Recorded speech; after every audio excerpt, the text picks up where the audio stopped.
शुभ सकाळ मित्रांनो, मी अमोल सोनकर स्वागत करतो आपल्या एका नवीन व्हिडिओमध्ये। तर आता आपण चाललो आहोत वेंगुर्ल्यातून पुण्यामध्ये। आता परतीचा प्रवास आपला सुरू झालेला आहे। तर आम्ही सकाळी 9 वाजता इथून आम्ही निघालो आहे। आंबडोसकर फॅमिलीने आम्ही निरोप दिला आणि ते 2 दिवस आम्ही खूप छान प्रकारे वेंगुर्ला एक्सप्लोअर केला। त्याचे व्हिडिओ देखील आपण याआधी अपलोड केलेले आहेत। तर मित्रांनो, वेंगुर्ला ते गोवा असा देखील आपण प्रवास केला होता। तो देखील व्हिडिओ याआधी आपण अपलोड केला आहे। तर तो देखील तुम्ही पाहू शकता आपल्या चॅनलवरती। जे कोणी नवीन असेल तर त्यांनी संपूर्ण वेंगुर्ला सिरीज आपण ह्या चॅनलला अपलोड केले, ते देखील तुम्ही पाहू शकता आणि एन्जॉय करू शकता। तर इथला आपण 2 दिवस खूप छान प्रकारे वेंगुर्ला एक्सप्लोअर केला। इकडचे मंदिरं, इकडचं गाव, इकडचा निसर्ग असं खूप विलोभनीय होतं आणि आम्ही देखील पहिल्यांदा इथे वेंगुर्ल्यात आलो आणि खरंच वेंगुर्ला गाव आम्हाला खूप छान आवडला आणि ह्या सर्व आठवणी घेऊन आता आम्ही परतीचा प्रवास करतो। तर हा कॅमेरा अँगलने थोडंसं वरतून व्ह्यू येत होता म्हणून थोडा डॅशबोर्डवरती खालच्या साईडला ठेवला। इथे आम्ही थांबवून फोटो देखील काढले। खूप असं छान अशी नारळाची झाडं होती, तो मोह थोडा आवरला नाही, तर गाडी बाजूला घेऊन थोडे फोटो देखील काढले, तुम्ही पाहू शकता।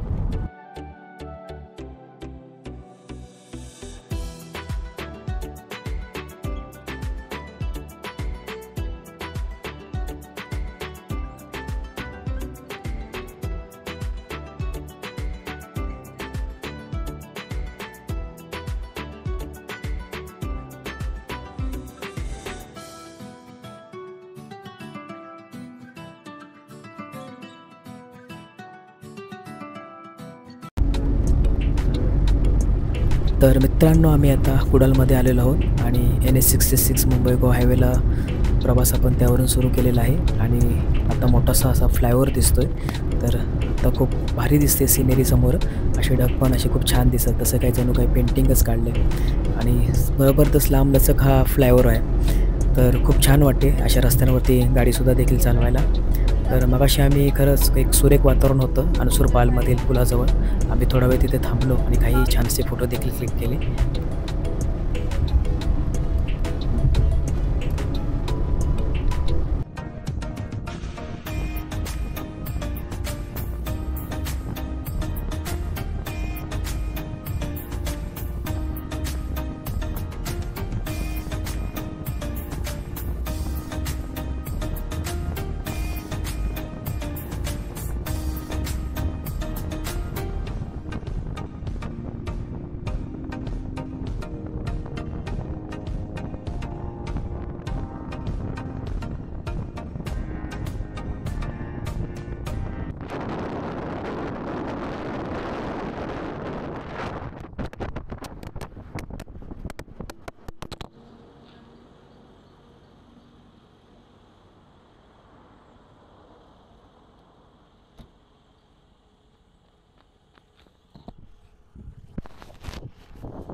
तर मित्रांनो, मी गाडीच्या रूफवरती कॅमेरा ठेवून व्हिडिओ शूट करत होतो, पण दुर्दैवाने कॅमेरा तो खाली पडला।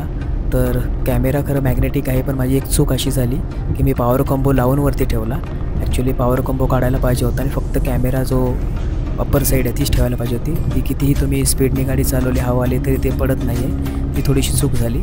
तर कॅमेरा पडल्यानंतर देखील सुद्धा हा कॅमेरा ॲज इट इज आहे तसंच आहे, काही झालेलं नाही आहे, असा हा मजबूत कॅमेरा आहे। तर तुम्हाला देखील हा कॅमेरा घ्यायचा असेल तर मी ते डिस्क्रिप्शनमध्ये लिंक देतो आहे ॲमेझॉनची, तिथे जाऊन तुम्ही परचेस करा। खरंच कॅमेरा इतका रफ अँड टफ आहे, अजिबात लेन्सला काही झालं नाही आणि हे कॅमेरा पडल्यानंतर ह्या व्हिडिओज तुम्ही बघू शकता की तरी पण छान प्रकारे जसे ॲज इट इज आहेत तसेच आपल्याला व्ह्यू दिसत आहे कॅमेरा रेकॉर्डिंगमध्ये। तर DJIचं ॲक्शन कॅमेरा 2 असं आहे। तर ह्याच्यातच मी व्हिडिओ शूट पूर्ण ब्लॉग तयार करत असतो। तर मित्रांनो, आपण राजापूरच्या पुढे आता लांजामध्ये आलेलो आहोत आणि इथे बघू शकता की खूप गर्दी लागली आणि ते बराच आमचा वेळ गेला। एकदम स्लो डाऊनमध्ये एकदम ट्रॅफिक होती। बरीच वर्ष मी बघतो आहे की लांजामध्ये ही फ्लायओव्हरचं काम रखडलेलं आहे, असे खांब उभे आहेत आणि ते बाजारपेठ पण सुद्धा भरते, कारण ते एसटी स्टँड पण आहे लांजाचा। तर ह्या सगळ्या बाजारपेठेमध्ये आणि हे रस्त्याचे अर्धवट काम मुंबई गोवा हायवेचे, त्यामुळे खरंच नागरिकांना प्रचंड असे त्यांचा नाहक त्रास होतो आहे। कधी हायवे होणार काय माहिती, पण ओव्हरऑल मी जर ह्या जर्नीचा विचार केला तर खरं सांगू तर खूप कठीण आहे. मुंबई गोवा हायवेचं काम लवकरात लवकर होण्याचं प्रचंड काम बाकी आहे आणि खूप संथ गतीने चालू आहे. ह्याच्यावर खरंच कुठलंही शासन ह्याच्यावरती फार असा ठोस असं काम एकदम फास्ट जसं करायला हवं आहे तसं करत नाही आहे. त्याच्यामुळे हे हाल कोकणकरांचे होत आहेत.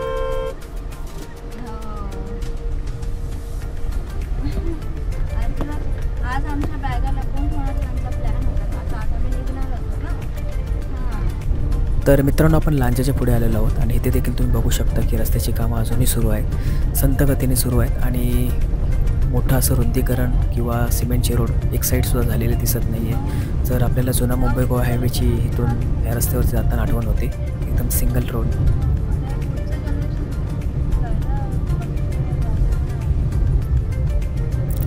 तर मित्रांनो, पुणे ते वेंगुर्ले प्रवास करताना नाईट ड्रायव्हिंग केली त्यावेळेस जे काही मी लाईट इन्स्टॉल करवलेले आणि ते तुम्ही त्या व्हिडिओमध्ये पाहिले नसेल तर ते व्हिडिओ तुम्ही नक्की पहा. त्याची लिंक मी डिस्क्रिप्शनमध्ये देतो आणि ते जे काही फोक लाईट्स घेतले त्याची लिंकसुद्धा मी या डिस्क्रिप्शनमध्ये दिली आहे ॲमेझॉनची. तर तिथे जाऊन तुम्ही परचेस करू शकता. मी देखील तिथूनच घेतले. तर तुम्हीसुद्धा तो छान असा अनुभव घ्या की छान असा लाईट्स पडतो. रात्रीच्या वेळी खूप त्याचा यूज होतो.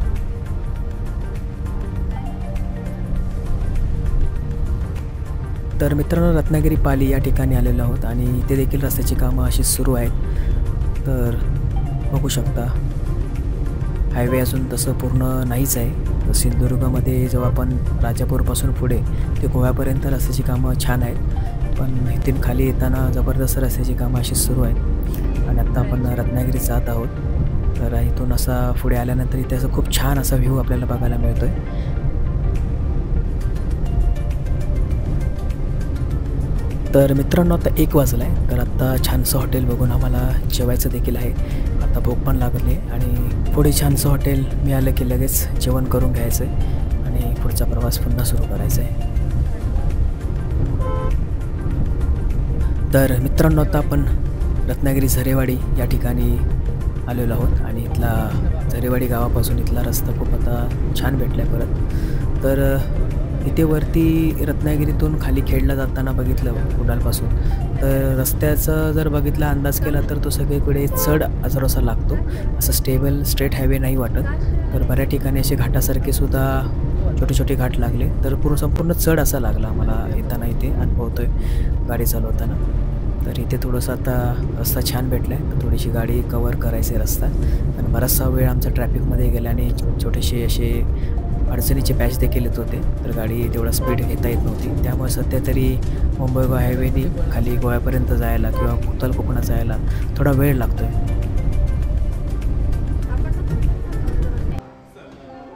तर मित्रांनो, आम्ही हातखंबा येथे हॉटेल वृंदावन या ठिकाणी आम्ही जेवायला थांबलो. जेवण अतिशय खूप छान होतं. तर आरोहीने पापलेट थाली घेतली, तर मी सुरमई थाली घेतली. जेवण अतिशय खूप छान होतं आणि इथे हॉटेल तुम्ही बाहेरचा व्ह्यू बघू शकता. बाजूला हा हायवे आहे, पण बरंचसं काम बाकी आहे त्यामुळे हायवे वाटत नाही आहे. इथे गाडी देखील पार्क केली. आतमध्ये देखील बरीच जागा आहे गाडी पार्किंगसाठी, मी बाहेरच लावली आणि इथे समोर बघू शकता हॉटेल या साईडला आहे. तर हॉटेल वृंदावन. तर नक्की इथे ट्राय करा जेवण, कारण खूप छान आम्हाला टेस्ट मिळाली. जेवण झाल्यानंतर आम्ही लगेच पुन्हा पुढचा प्रवास सुरू केला. तर इकडे तुम्ही बघू शकता की रस्त्याचं काम रुंदीकरणाचं बाकी एक साईडच फक्त चालू आहे. आता 3 वाजून गेलेत आणि आम्ही आता पुढचा प्रवास सुरू केला. खरं जेवणाला जवळपास आम्ही तिथे 1:30च्या आसपास पोचलो, पण बराच आमचा वेळ गेला. जवळपास आम्ही 3-3:15च्या पुढेच आम्ही तिथून निघालो. थोडंसं सर्व्हिससुद्धा स्लो होती त्यामुळे थोडं वेटिंग पण करावी लागली. तर बघू शकतो की बाजूला JCPने बरंच खोदकाम करून रस्त्याचं काम चालू आहे आणि आता समोर इथे छोटा ब्रिज देखील लागलेला आहे आणि या ब्रिजवरून हायवेचे फ्लायओव्हर टाकलेत. इथे देखील काम अजून रखडलेलं आहे बघू शकता. तर हा ब्रिज क्रॉस केल्यानंतर आपण संगमेश्वरमध्ये जाणार आहोत. तर हा ब्रिजचं पण एक जाण्याचं आणि एक येण्याची मार्गिका वरतून फ्लायओव्हर चाललेत, पण तेही काम अजून अर्धवट आहे. बराच टाईम झाला ही ब्रिज असेच अर्धवट आहेत की फास्ट काम झालेलं नाही आहे. त्यामुळे थोडे ह्या ब्रिजचं रुंद जास्त नसल्यामुळे ते बरेच अरुंद असल्याकारणाने ट्रॅफिक पण होते. इथे तुम्ही डाव्या साईडला वर बघू शकता संगमेश्वर रोड रेल्वे स्टेशन आहे आणि आता आपण संगमेश्वरमध्ये आलो आणि आता संगमेश्वरमध्ये देखील 2 लेन हायवे झालेला आहे. पूर्वी फक्त एकच लेन होती, त्यामुळे आता 2 लेन झाल्यानंतर संगमेश्वरपर्यंत रस्ता झाला हे आपण म्हणू शकतो. छान आहे रस्ता आहे आणि इथून गाडीनी पण आता चांगली पिकअप पण चांगली घेते. बराचसा चढ भेटत होता, आता थोडासा तो कमी झाले आणि आता स्ट्रेट रोड बऱ्यापैकी छान अशी आम्हाला बघायला मिळत आहेत. त्यामुळे गाडीसुद्धा आपण छान प्रकारे असे ड्राईव्ह करत आहोत आणि थोडं आपल्याला पोचायचं पण टार्गेट आहे. आपल्याला आज खेडमध्ये जायचं आहे आणि उद्या पुण्यात जायचं आहे. तर खेडला माझं गाव आहे आणि आमचे आई बाबा तिथे असतात, आमचं घर आहे. तर आपल्याला आज खेडमध्ये स्टे करायचं आहे. तर आपल्याला लवकरात लवकर खेडला देखील जाण्याचं टार्गेट आहे. तर मित्रांनो, मी वापरत असलेला मोबाईल होल्डर आहे गाडीच्या याला मी मॅप बघण्यासाठी खास लावतो. तर तो मी ॲमेझॉनवरून मागवला आहे. तर तो त्याची लिंक मी डिस्क्रिप्शनमध्ये दिली, तिथे जाऊन तुम्ही परचेस करू शकता. अजिबात इकडे तिकडे हालत नाही किंवा मोबाईल पडत नाही. मी खूप वापरून बघितले, पण हा घेतल्यानंतर मला काहीच इश्यू आला नाही. थोडा कॉस्टली आहे पण जबरदस्त आहे की तुम्हाला पुन्हा दुसरा कुठलाही घ्यायची गरज नाही आहे. तर तुम्ही डिस्क्रिप्शनमध्ये लिंकवरून तुम्ही ते बाय करू शकता.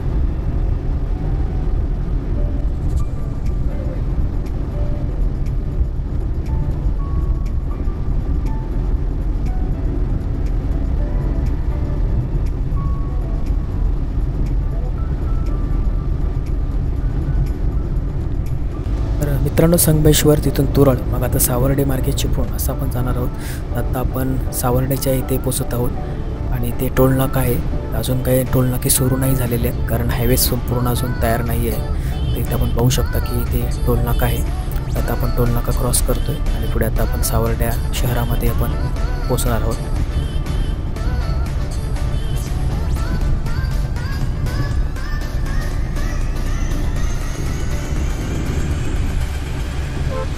तर मित्रांनो, कसं आहे समोरचं सीन, कशी एकदम ढग भारी वाटतात ना. थोडंसं पावसाचं वातावरण आहे पण अजून पाऊस काही लागलेला नाही आहे, ढगाळ वातावरण आहे. पण इथनं जो समोर जो व्ह्यू दिसतोय ना गाडीतून, जबरदस्त, अप्रतिम.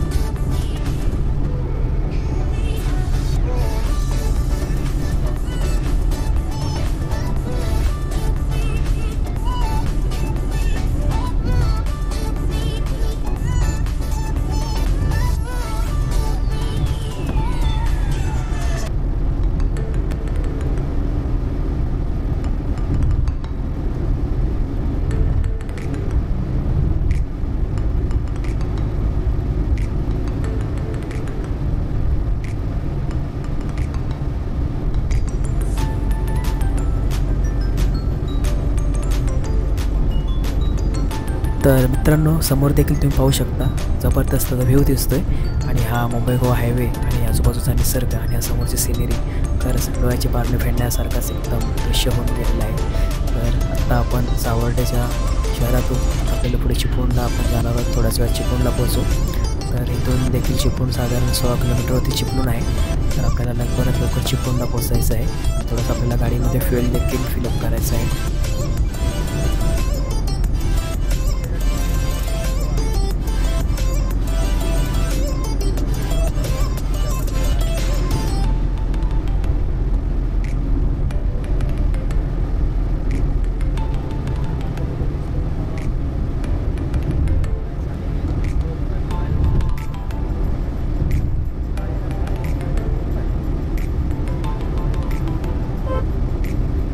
तर मित्रांनो, आम्हाला मुंबई गोवा हायवेवरती ड्राईव्ह करताना एक तुम्हाला गोष्ट नक्की सांगेन की ते बरेच असे चढ उतार आहेत, पण उताराच्या ठिकाणी असे शार्प टर्न आहेत की तुमची गाडी जर खूप ओव्हर स्पीडला असेल तर कंट्रोल होणार नाही. तर तुम्हाला जर दिसते की हायवे आहे आणि वाकण आहे, रस्ता मोठा आहे, तर या गैरसमजात राहू नका. गाडी थोडीशी स्पीड कमी करा जेणेकरून तुमची गाडी छानपैकी तुम्हाला कंट्रोलमध्ये घेता येईल आणि तुमचा प्रवास पण चांगला सुखकर होईल आणि कुठल्याही दुर्घटना घडणार नाही, त्याची पूर्णपणे काळजी घ्या. बाकी रस्ता मोकळा आहे तर तुम्ही त्या पद्धतीने गाडी देखील चालवताना दक्षता घ्या की कुठे शार्प टर्न आहे. जिथे स्ट्रेट रोड आहेत तर तुम्ही तुमच्या गाडीच्या क्षमतेप्रमाणे गाडी त्या पद्धतीने चालवा. तर मित्रांनो, यापुढील प्रवास आपण नेक्स्ट व्हिडिओमध्ये बघणार आहोत आणि हा व्हिडिओ आपण इथेच थांबवत आहोत आणि पुढील प्रवास चिपळूण ते पुणे असा असणार आहे. तर हा व्हिडिओ आता आपण थांबवतो आणि लवकरच भेटू आपण पुढच्या व्हिडिओमध्ये. तर व्हिडिओ आवडला तर नक्की लाईक करा, शेअर करा आणि आपल्या चॅनलला सबस्क्राईब करा. जे कोणी नवीन असेल तर आपल्या चॅनलला नक्की सबस्क्राईब करा. पुन्हा भेटू आपण एका नवीन व्हिडिओमध्ये. धन्यवाद.